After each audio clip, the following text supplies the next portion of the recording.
In today's video, I'm going to teach you how to create a subdomain on GoDaddy following the latest guide for 2025. If you're looking to expand your website or organize it better, adding a subdomain can be a fantastic solution. Let's dive right in and ensure that you get this process done smoothly and efficiently. First, you need to sign in to your GoDaddy domain portfolio. If you encounter any issues logging in, don't worry. GoDaddy provides resources to help you retrieve your username or password, should you need them. Once you're logged in and have your portfolio in front of you, look through your list of domains and select the one for which you want to create a subdomain. This will take you to the domain settings page of that specific domain, and that's where the real work begins. Next, navigate to your DNS settings, as this is where you'll configure your subdomain. You'll see a DNS button. Go ahead and click on it to view your current DNS records. At this point, you're going to add a new DNS record, so look for the option to add new record. When you're adding a new record, you'll see a menu to select the type of record. In this case, you'll want to select A from the type menu because we're creating an A record for your subdomain.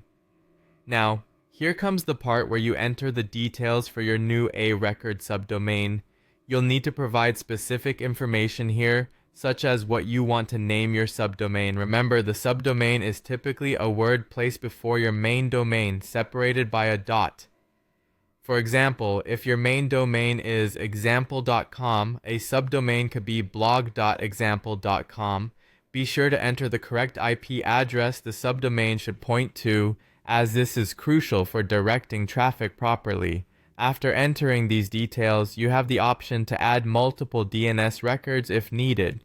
This can be handy if you're setting up several subdomains or have other DNS changes to make. If you change your mind at any point and wish to remove any records you've added but haven't saved yet, you can easily delete them before finalizing anything.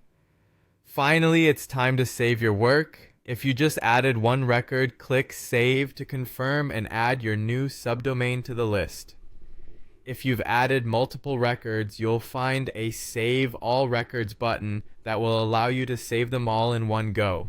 Once saved, your new subdomain is live and ready to use.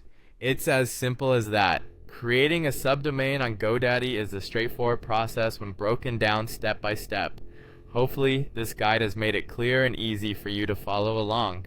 Thanks for watching, and good luck with organizing your website with these new subdomains.